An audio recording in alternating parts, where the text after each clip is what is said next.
It's incredibly uncertain, incredibly volatile at the moment. If that unemployment reaches 15%, suicide rates will increase by 50%. And I think of that figure, they're estimating 20 to 25% of those suicides will be young people.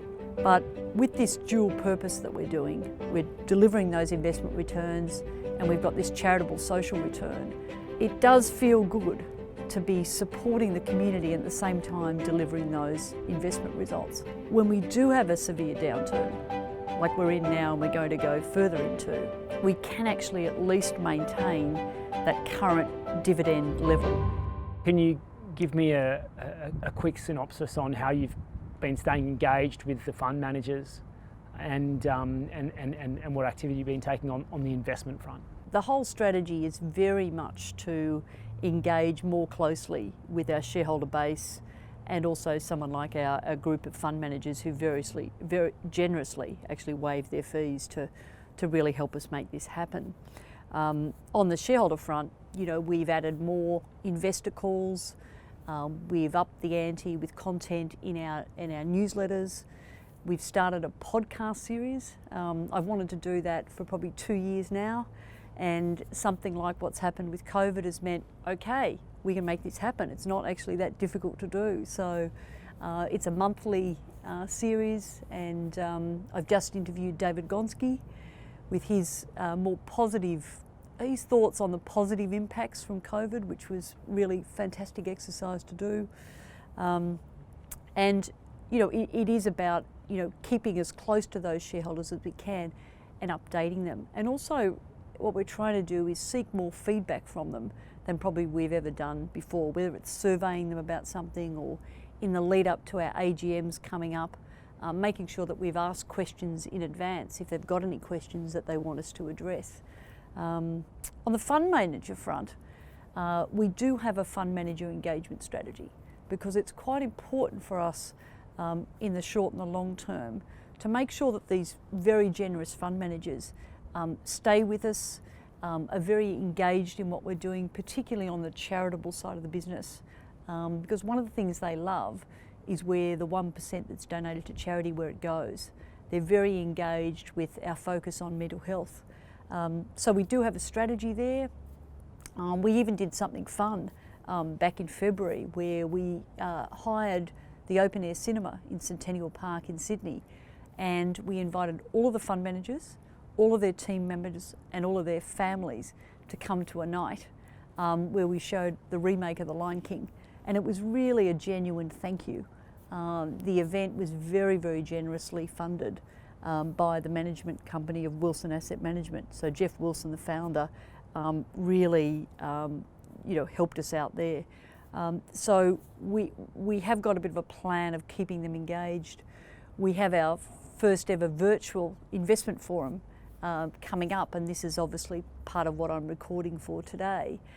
And part of that will actually be getting each of our fund managers to present a written stock pick. So we've never done that before, where we've got all of the fund managers, as many as we can, to put forward their best investment ideas. So, again, that's a great opportunity for them to be in front of our shareholder base and other advisors, which really helps them and their profile, but also means that we keep them engaged.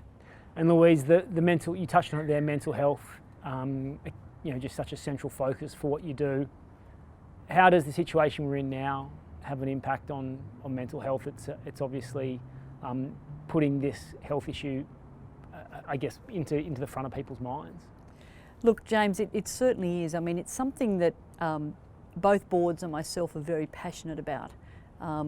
We chose youth mental health as the cause area of choice for Future Generation Global back in 2015. And we chose it because at the time that cause area was chronically underfunded by the corporate sector and by the philanthropic sector. And we wanted to make a serious difference in that space.